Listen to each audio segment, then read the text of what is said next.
Hey guys, it's Meadow, and I'm here with... I'm John OBrien. I'm with Computers for Kids Plus.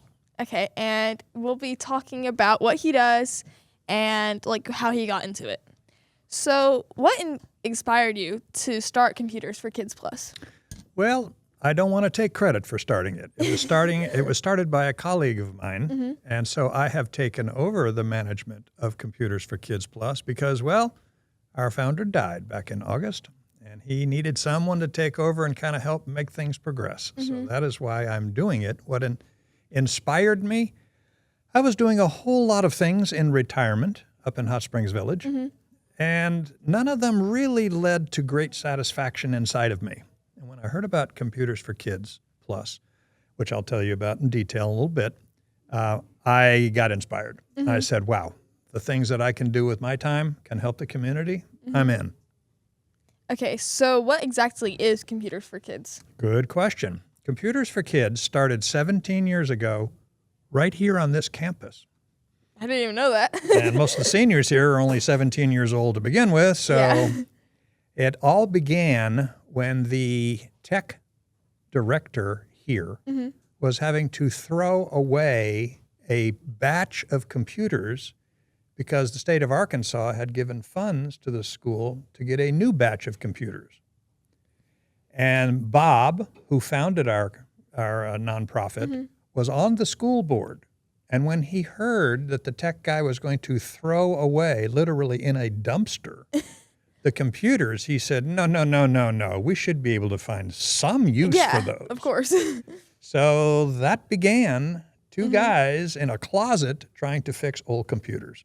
Okay. So, what is the purpose? Why do children need computers? What's the benefit of that?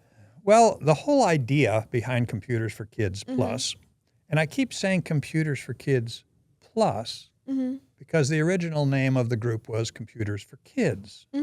Back then, schools did not supply students with computers. Yeah. So those families that could afford computers had kind of an edge on those who didn't have computers at home to do assignments, homework, research.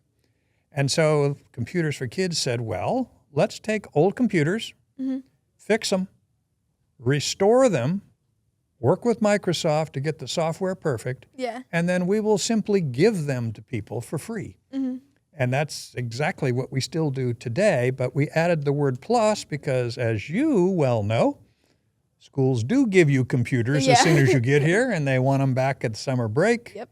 And so now we give computers not just to students, but students of all ages. Yeah. For example, people coming out of a women's crisis center or people coming out of the prison system.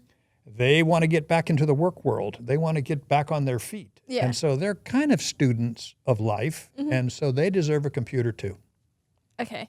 So do you think schools alone provide enough technology, access to technology? I'll try and answer that question this way. Okay. I lived in a small town in California, Lompoc, Lompoc, California. It's just outside of an Air Force base. And the entire city is Wi-Fi. On every single light pole throughout the city, on every street, they have Wi-Fi connections. That is what I see needed beyond what a school can do for a community. Yeah. And I think students of any age can make that happen. It doesn't take much of an investment to make your entire town, city, Wi-Fi'd. Yeah. Because what good is a computer if you can't connect to the internet? So, with Computers for Kids Plus, so, how do you get the computers? So, how would, an old person, an old computer get, donated? That's a fair question. Unless you have input, you can't have output. Yeah. So sometimes we are sitting, this thing keeps falling or I keep getting taller. I'm going to move that back up. We'll edit that out, right? We rely on people donating computers. They can be physically beat up computers. They can be computers that are 2 or 3 generations old in terms of their operating system. And we rely on people to say, I bought a new computer. I don't need this one anymore. Yeah. people love to hold on to their computers as if they're going to use them one day, and they don't. So they have to blow off all the dust. And we make donating very simple. You can bring it to our facility. You can bring it to the Village Nutrition Center up on Highway 7. And you can have me come to your house and get them. And sometimes we have a huge influx of computers. We might get 15 or 20 in a week. And other weeks, 2 weeks, 3 weeks, we get none. Yeah. Because we can't really manage when people want to give. Yeah. So our business follows like a sine curve. We don't know when we're going to get thrust with a bunch of them. Yeah. And then we got to get the guys to work because we're all volunteers. So yeah, it's interesting. We rely on the public's wanting to get rid of their old junk. So how does your program help both people and the environment? Where did you get all these good questions? You've got your act together. Before we had computers for kids, people didn't know what to do with an old computer. Yeah. So it sometimes sat in the garage as a doorstop, or somebody might use it as a paperweight, or somebody with real creativity might think that it's a Frisbee and toss it across the room and see if it bounces.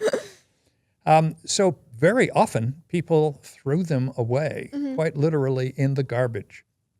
And that kind of metallic makeup, be it the plastic casing, be it the gold solders that are on the inside of it, there's all kinds of precious metals inside of a computer. Rather than that affect the environment in a very negative way, Yeah.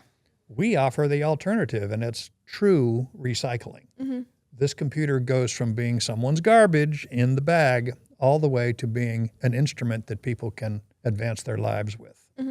So if like the whole like ideas of Computer for Kids Plus really reaches out to someone that's watching this video, how could they get into volunteering for your company?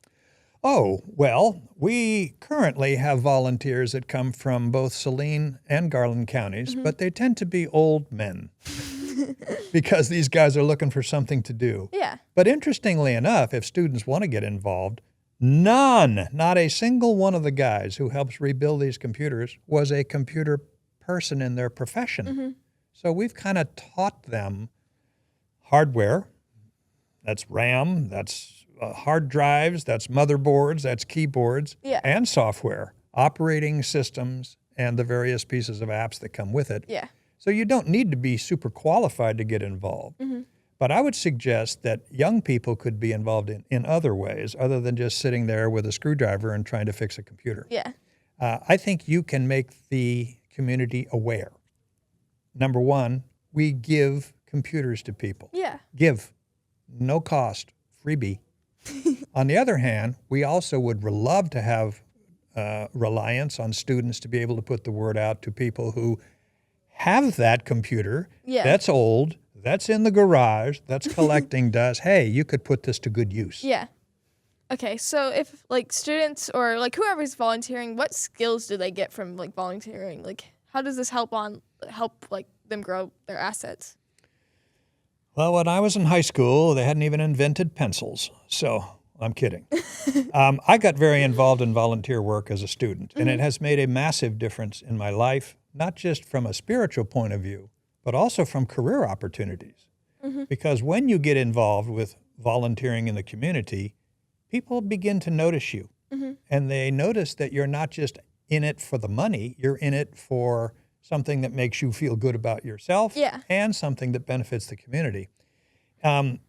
Volunteer work is much easier to get involved in than you might think. Every community has one or two agencies that are like a brokerage house. You tell them, I'm real interested in healthcare, or I really like working with drones, or I really think it's interesting repairing cars that would have been broken.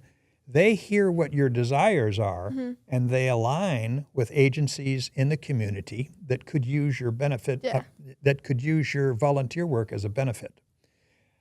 Does it make your resume sharper? Very definitely. I used to be in the business of hiring and firing people. I was a human resources executive for 33 years. And when I saw volunteer work on a resume next to another resume that had no volunteer work, they always scored higher points, those that were involved in volunteer work. Of course. Okay, so what's been the most rewarding part about like running this organization? Rewarding. I love to see the guys who fix these computers develop their own skills. I love to see the community donating to our cause because they understand we're not making any money in terms of a profit. But I'll tell you what, I wish you could come along with me one time when we make a delivery. When I make a delivery to a single mom who's trying her best to get back into it because GED didn't even happen yet, and she's got 3 kids, maybe by 3 different dads, and she feels like she's at wit's end because she doesn't even know how to get connected in the job market. And she has made the request for us to give her a computer. We've set the appointment. We go to her house, and she opens the door gushing in tears, not just because it's a free computer, but because doors have opened from her life of almost imprisonment to opportunities that she can make something more of her life than it currently is. That's rewarding. So you would say that's what keeps you going and keeps you in this work? That and a non-alcoholic beer every so often. Yeah. Okay, so what advice would you give to students who just want to make a difference in their community? It's easier than you think, but I too was a teenager way back when. I was also a high school teacher way back when. So I have a lot of connection with juniors and seniors in particular in high school. So much of life at that age is focused on yourself. You're developing your character. You're trying to make a statement to the world. You're trying to break away from your parents, although you will return to those parents when you most need them. And you're trying to be an individual. And I guess volunteering reaches beyond that. It says, okay, maybe my future isn't all just about me. Maybe there's something that I can gain and the community can gain, so it doesn't have to be a win-lose situation. And in so doing, you often discover parts of yourself, parts of your heart, parts of your own motivation you didn't even know existed. Yeah. And so it can make a huge difference to young people to get involved in the community, even in the smallest of ways. Just go to a hospital. You don't have to be a part of any group at all. Just walk around a hospital and look at all the sickos and just go, hey, you're looking better today. And that can brighten someone's life for months. Yeah. One sentence. Of course. All right. Thank you so much. It's been my pleasure.